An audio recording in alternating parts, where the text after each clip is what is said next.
ब्रह्मांड एवं उसकी उत्पत्ति। योगिक शास्त्र के अनुसार ब्रह्मांड क्या है, ब्रह्मांड किन कारक तत्व से बना है, यह ब्रह्मांड के कारक तत्व कौन कौन से हैं, इसके बारे में जब अध्ययन चयन किया जाता है तब हमें ब्रह्मांड के जो जो लक्षण हैं वह ज्ञात होते हैं। योगिक दार्शनिकता के अनुसार ब्रह्मांड एक अत्यंत आवश्यकभावी विषय है जिसे हमें अध्ययन करना चाहिए और आज हम इसी के बारे में चर्चा करेंगे। ब्रह्मांड के बारे में समझने से पहले ब्रह्मांड के शब्द का अर्थ हम सबसे पहले समझने का प्रयास करेंगे। ब्रह्म इस शब्द से ब्रह्मांड की उत्पत्ति हुई है। ब्रह्म मतलब नित्य विस्तारशील, नित्य जिसका विस्तार हो रहा है, जिसका विकास हो रहा है और जो नित्य अपने में कई करोड़ों जीव को स्थान ही दे रहा है, उसे हम ब्रह्मांड कह सकते हैं। मतलब योगिकता के अनुसार अगर हम ब्रह्मांड की व्याख्या करें तो एक अनंत सागर, एक अनंत ऊर्जा, एक अनंतत्व के प्रति नित्य आकर्षित होती रहती है ऐसी एक संरचना जो नित्य अनंत आकाश में विराजित है।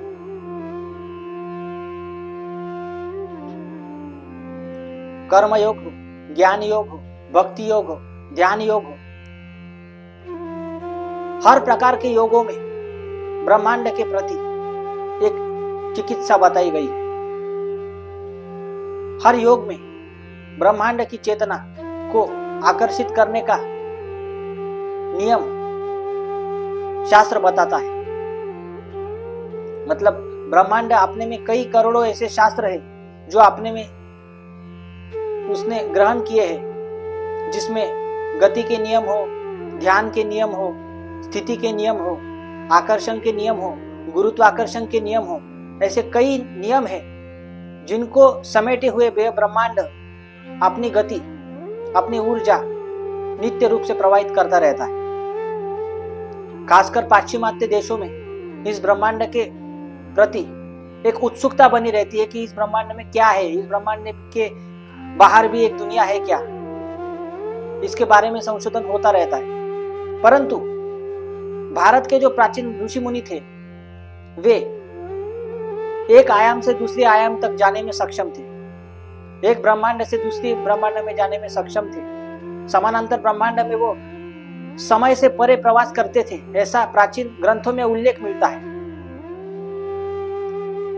इसी ब्रह्मांड के बारे में कई ऐसी बातें हैं, कई ऐसी अनगिनत कथाएं हैं जो हमें प्राचीन पुराणों में मिलती है, जो एक स्तर से दूसरे स्तर में जाने के काबिल चेतना को बनाती है।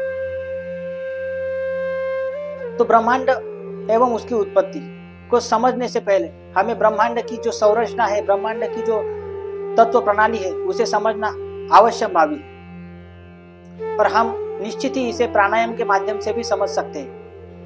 प्राणायाम मतलब एक ऐसा आयाम जो प्राण के आयाम में स्थित है। मतलब प्राण की एक ऐसी ऊर्जा है जिस ऊर्जा को हम अगर बंदिस्त कर ले अपने भीतर, उस बंदिस्त ऊर्जा को हम अगर उजागर कर ले श्वास के माध्यम से, तो हम हर चीज को प्रत्यक्ष रूप से जानने का सौभाग्य प्राप्त कर सकते हैं।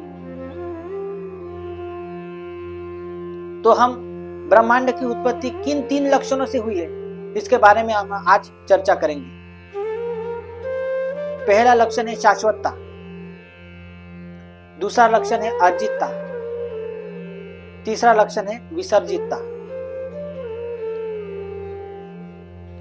पहले लक्षण के बारे में हम आज चर्चा करेंगे शाश्वतता, जिसमें शाश्वत ही सत्य माना गया है, जिसे पंचेंद्रियों का स्तर भी हम कह सकते हैं। पंचेंद्रियों के स्तर के ऐसे अनुभव जो जड़त्व से संबंधित है, स्थिरता इसका गुण है। अगर उदाहरण दिया जाए तो योगी लोग जो थे तो वे अपने छठी इंद्रिय का इस्तेमाल परम चेतना को अवस्था में परिवर्तित करने के लिए करते थे, जिसे कुटस्थ भी कहा जाता है, ऐसा पुराणों में उल्लेख मिलता है। दूसरा लक्षण है अर्जितता। अर्जिता मतलब अर्जन करना, अर्जन करना मतलब सृष्टि का सृजन करना, जिसमें रूप, गंध, दृश्य, स्वर, स्पर्श आदि गुण समाविष्ट है, जिसमें रूप, गंध, दृश्य, स्पर्श, स्वर आदि गुण समाविष्ट है, जो नित्य सृजनता से संबंधित है। मतलब जो चित्त जो है उसका हर पल विकास होना चाहिए, उसका हर पल विकसनशील वो मार्ग में जाना चाहिए। ऐसी व्याख्या जिस अर्जितता इस लक्षण में दी गई है, यह ब्रह्म तत्व के समीप सबसे महत्वपूर्ण लक्षण माना गया है। तीसरा लक्षण है विसर्जितता, यानी अर्पण करना। किसी भी चीज को हमें अर्पण करना ही है, ऐसी व्याख्या जिसमें दी गई है वह है विसर्जितता। मतलब इस सृष्टि में जो जो जन्मा है उसका मृत्यु अटल है, और अटल मृत्यु ही शाश्वत सत्य माना जाता है। ऐसी व्याख्या यह विसर्जितता यह लक्षण करता है। अर्थात काल का प्रभाव इस तत्व का सबसे अहम गुण माना गया है। मतलब शाश्वतता, अर्जितता, विसर्जितता, यह तीन गुण ब्रह्मांड की उत्पत्ति के लक्षण माने गए। यानी ब्रह्मांड के स्तर पर जो चेतना विराजित है वह पंचमहाभूत की ही प्रेरणा है। यानी ब्रह्मांड के स्तर पर जो चेतना विराजित है वह पंचमहाभूत की ही प्रेरणा है। अग्नि हो, वायु हो, जल हो, आकाश हो, पृथ्वी हो, जो आदिम रूप से पंचमहाभूत की ही उत्पत्ति है। ब्रह्मांड एक अनंत सागर है, एक अनंत ऊर्जा है, एक अनंत तत्व के प्रति नित्य आकर्षित होती रहती एक संरचना है। मतलब ब्रह्मांड को हम जिस आयाम से देखेंगे, जिस आयाम से समझने का प्रयास करेंगे, हम उतने ही उसके अध्ययन में गूढ़ चले जाएंगे। प्राचीन ऋषि मुनि ध्यान योग के माध्यम से, ज्ञान योग के माध्यम से, भक्ति योग के माध्यम से जिस चीज को समझने का प्रयास करते थे वह एकमात्र चित्त ब्रह्मांड चित्त ही है, और जो शाश्वत सत्य के प्रति अपने चित्त को उजागर करने में सक्षम रहता है। मतलब चेतना की शुद्धि हो, मन की शुद्धि हो, ध्यान की शुद्धि हो, व्रत की शुद्धि हो, कल्प की शुद्धि हो, कायाकल्प की जो सिद्धि है, हर सिद्धियों में जो सर्वश्रेष्ठ तत्व माना गया है वह ब्रह्म तत्व माना गया है, और ब्रह्म तत्व ही इस विषय में सृजनता की अनुभूति करवा सकता है। ऐसी व्याख्या यहाँ पर दी गई है। ब्रह्मांड की व्युत्पत्ति, ब्रह्मांड की व्युत्पत्ति एक साधन है, एक संरचना है, एक संकल्पना है इस चित्त को समझने की। जो प्राचीन धर्म शास्त्र, प्राचीन धर्म ग्रंथ जिसका आधार है ब्रह्मांड व्युत्पत्ति, हम अभंग से समझने का प्रयास करेंगे।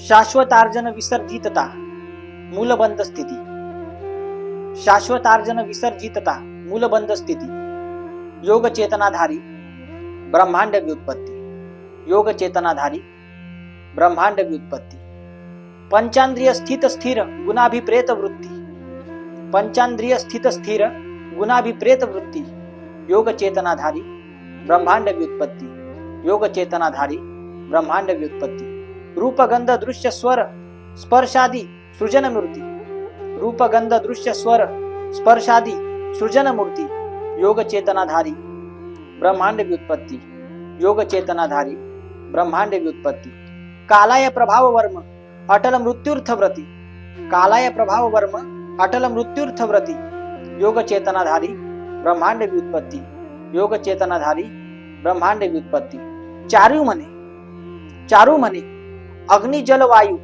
आकाश पृथ्वी, अग्नि जल वायु आकाश पृथ्वी, योग चेतनाधारी ब्रह्मांड व्युत्पत्ति, योग चेतनाधारी ब्रह्मांड व्युत्पत्ति। तो इस प्रकार से हम ब्रह्मांड की व्याख्या कर सकते हैं।